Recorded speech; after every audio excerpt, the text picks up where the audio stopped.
What do we find at the intersection of faith and the world? Our new podcast, Crossroads, explores this question in thought-provoking conversations featuring guests from around the world who are seeking to live faithfully in the public square. This is a safe space to discuss politics, technology, and our responsibilities as citizens. Pull up a chair and meet us as we search for a better way forward. Welcome to Crossroads. I'm your host, Joe Nygard Owens, and I'm here today with the Dean of the Cathedral, Randy Hollerith. We're here to talk about the theme of our podcast, the intersection of sacred and civic. Randy, it is so good to be here with you. Oh, Joe, I'm so excited for this. Thank you for all the work you all have been putting into this. And to get it started, we've been thinking about a podcast for a long time. It's so neat to see it hatching, and I'm honored to be the first guest. I hope I don't screw it up. Oh, I don't think you will. It's really great to be here because you all started talking about this podcast long before I was even on the scene. I've only been here less than 6 months, and this is a conversation you started a couple of years ago.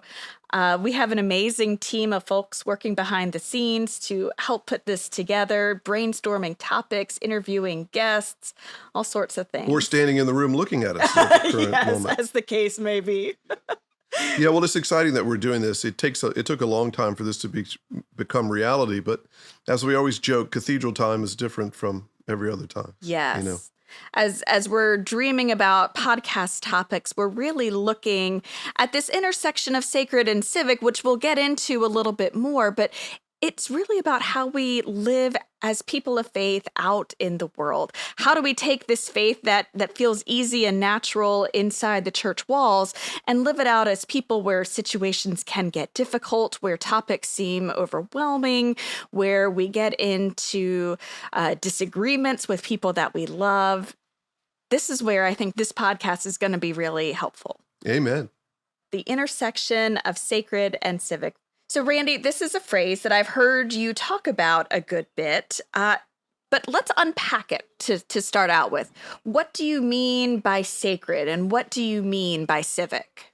Well, you know, it's interesting. We talk about sacred and civic here at the Cathedral, and where that comes from is really that one of the original visions of the Cathedral was that it was going to be a church built down on the Mall.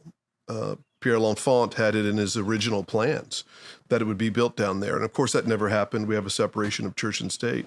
So when the first bishop of Washington decided he wanted to revive that idea, he purchased this land on the highest point of Washington, D.C., with the notion that the cathedral would sort of have a spiritual view over the city. You know, it's the great church on the hill kind of a thing. So when we talk about sacred, we talk about the presence of the holy, the values of our Christian faith, how the values of our faith influences our culture, and even how we function as a nation.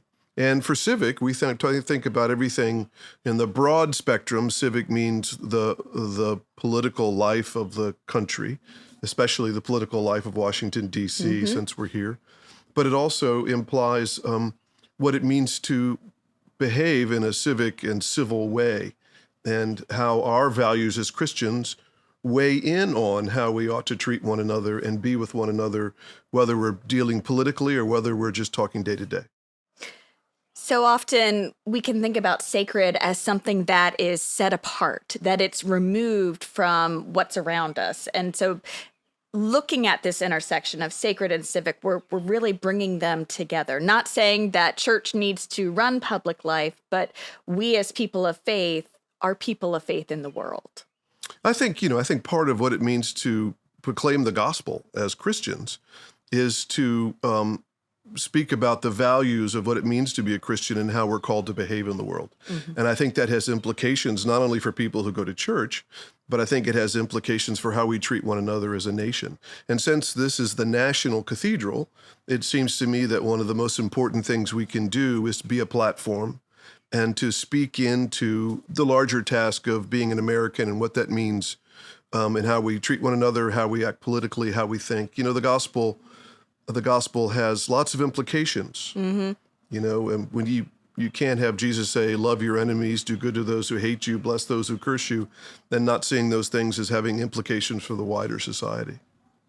Definitely. Have you had your understanding of sacred and civic shift since you've been here? Or how have you seen it play out?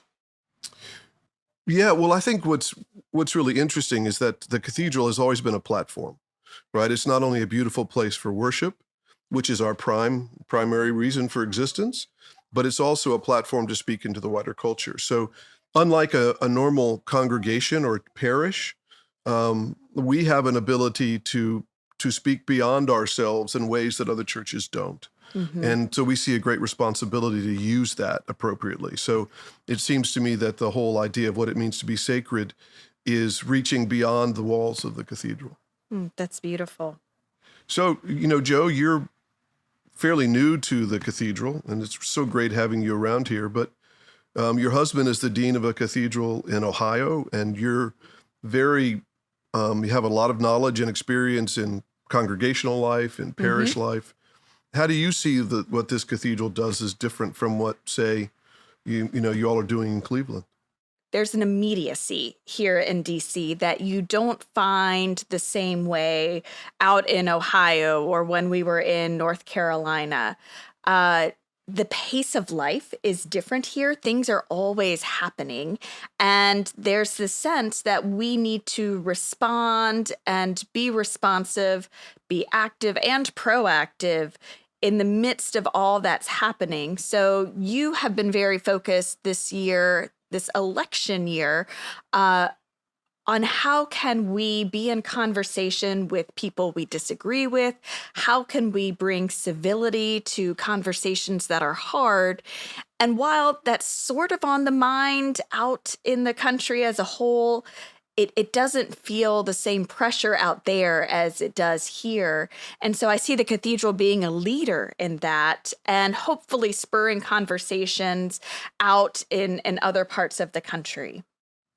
That certainly is a goal. I mean, we want to use what voice we have to see if we can make things better as we move from now to the election, to the end of the year and the inauguration of whoever wins for the presidency. I think what is as important as who gets elected is how Americans treat one another and treat the outcome of that election. And so I know what we're trying to do here is to speak into that with some values of loving one's neighbor as oneself, trying to see each person as the beloved child of God. And so all the programming we're doing this year is sort of in that direction. But I think what's really important too is that as the cathedral, we're not trying to do any sort of Christian nationalism.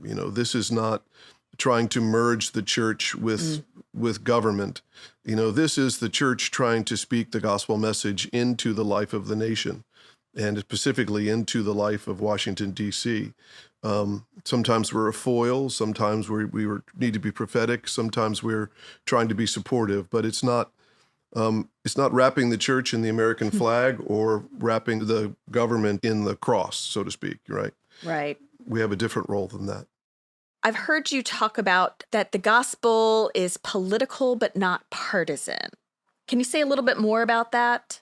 Sure. Yeah, well, that goes back to that whole idea that you can't follow or take seriously the things that Jesus says without it having political implications. When Jesus says, love your neighbor as yourself, when he says, turn the other cheek, or as I said before, love your enemies, all those sorts of things, that has political implications. And so whenever you're going to proclaim those things that Jesus says, you're going to have political implications, but that's not Democratic or Republican. Right. Right? It's not bound on a platform of a political party. And if it gets to be that way, then I think we've completely headed off in the wrong direction, right? One's God and one's political party should be very different things. And I think if your God sounds too much like your political party, you're probably getting it wrong. There's a lot of accuracy in that. One of the things that I think about when I think about the gospel message is Jesus turning over the tables. I think about how the church is called to be countercultural many times, that if we are swimming along in the stream of what the culture around us is saying, that we might have missed some of what Jesus is saying. And one of the messages that I hear in the culture around us is, how does it benefit me? What do I get out of this? How is this going to change my life right now? And I think one of the things that we need to flip is, how does this benefit us? How will this change our world, not just right now, but for the future? Well, I love the old saying, I can't remember who said it, but the church is the only institution that exists for those who are not yet its members. Mm-hmm. Right? That one of the jobs we have is not about just caring for ourselves and within our own community, but trying to improve the world. So what does it mean for us? Well, I think what it means for us is that whenever we're trying to do good work in the world, or being prophetic, or trying to teach people to honor one another and respect one another and treat one another with dignity, I think that has immense value, not only for the wider world, but for all of us who live together, right? Mm-hmm. I mean, no one has better fights than churches. So true. So, I mean, you see that in parish life, right? Mm-hmm. I mean, and you end up spending a lot of time and effort trying to build healthy community. Both healthy community around you in person, and as we have become more and more interconnected globally, building healthy communities in online spaces, Right. which is where I like to focus.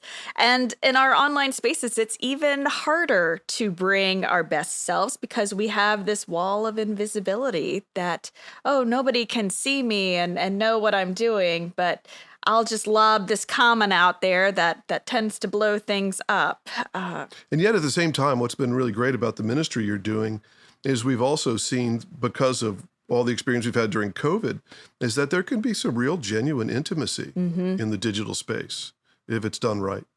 For sure. And I did online Rite of Reconciliation on Ash Wednesday, and it was one of the most moving experiences I've had. We had the opportunity to meet with people from all over the country as they came and were very vulnerable in this online space. So we talked a little bit about the immediacy of how the civic world impacts us here in DC, and how it doesn't feel that intense once you're out of the district. So how do we shine as a beacon for those who are out in the world who don't feel the immediacy of being here in the district?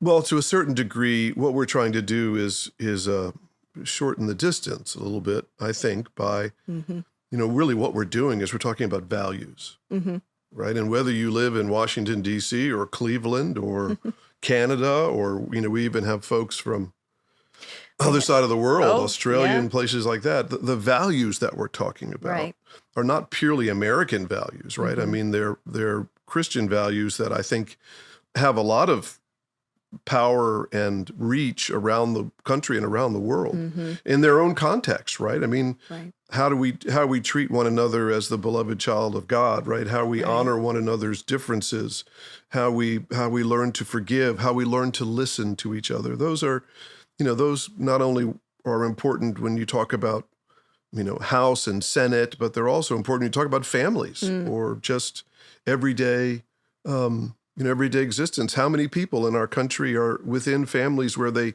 differ so much politically they can't even talk to one another? Right. So George Washington once said that, and Rochambeau as well, that without the values of religion, the democracy can't stand. And what they meant by that was the values of honor and integrity and love and grace and forgiveness, all those values. And those are universal values. Right. One thing that we find, not just here locally, but around our country, around our world, is that there is a great level of anxiety that people are experiencing. Tensions are high. How do we speak to that? How do we help to lower that anxiety that folks are feeling around the political climates, no matter where they are? Well, I think from my point of view, I think an important way we do that is, we're committed to these ideas of civility and all the values I just talked about, not only in our programs that we offer, but it's a deeply important part of our prayer life, right? Right. So the tension's going to rise as we head into this election. There's no two ways around it. It's going to happen. And the more we work on trying to lower the temperature through prayer, through conversation, it's going to be jacked right back up again because it's going to be a tough year. Yeah. But so what we're trying to do with the little rocks that we're throwing out in the water from the relatively small platform of this cathedral is to constantly go, remember, folks, remember who we are, remember what we're doing, remember that we are each Americans and we each are valuable and that we must honor that with each other. Thank you. So what are some of those rocks that we're tossing? We have some amazing programs that are happening this year as we lead up into the election. What are some of them? Yeah, well, some of them are still in the works, so I can't quite speak to them yet. But for instance, we just had a wonderful program called With Malice Toward None, with Charity for All, Reclaiming Civility in American Politics. And we had the Governor Cox of Utah, who was here with us, who's a staunch Republican, very conservative Republican, and then Governor Moore of Maryland, who's a Democrat, and both, and they have a very close relationship. They have a very powerful friendship. And they were here talking about their friendship and how they honor one another in the midst of their differences. Right. And it was amazing to me that like 1,000 people showed up to want to hear this conversation. I think we're really starving for this kind of thing. We are. In the country. And they did a beautiful job really talking about it. I encourage people who are listening to go watch it if you haven't had a chance to. And then we had a panel of other folks who from the various parties who were talking about it more in depth. It was a great evening. And coming up here in April, we have Congresswoman Liz Cheney will be with us in conversation with the canon historian, John Meacham, around the work that she's done. And it's called Principles in Politics. So I really wanted her to come to be at the cathedral because I think the principled way in which, whether you agree with her or not, the principled way in which she sacrificed much of her own political career to do what she thought was right, the larger calling of the integrity of our country, I think is an important thing to lift up. Because I think we too easily forget or believe that our politics is without integrity, or it's without honor, or it's without respect, and it's not. There are a lot of good people out there trying to do good work.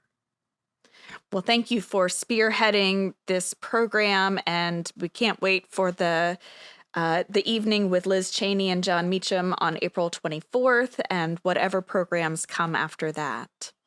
So as we wrap up today, I want to ask, where do you see hope in the midst of all of this? We are called to be Easter people. Yes. And being an Easter people means that we always see God's love and God's grace winning. That in the end, all of the things, all of the sinful things that we do to one another, all of the problems that we have, all of the issues that we need to take very seriously, that on the other side of that, there's God's grace and God's resurrection, and that, God will never let us go. And in the end, is very simplistically, but I love to say, love wins. Amen. Right? So that's where I find hope. I find hope that on either side of our lives, we're bracketed by that. So our job as Christians is to live into that as much as we can. Well, thank you, Randy. It has been wonderful sitting down with you this morning as we start to frame our podcast, The Intersections of Sacred and Civic, Crossroads at National. Thanks, Joe. I'm so excited you're doing these. You're going to have fun having all these conversations. We are. I've learned so much already in preparation, and I can't wait to talk to lots of other guests. We have another podcast episode dropping in 2 weeks when we start to have the conversation around what does AI mean for us as people of faith. Ooh, that sounds like fun. It's going to be a good one. I'm Joe Nygard Owens. You've been listening to Crossroads from Washington National Cathedral. Until next time, peace be with you.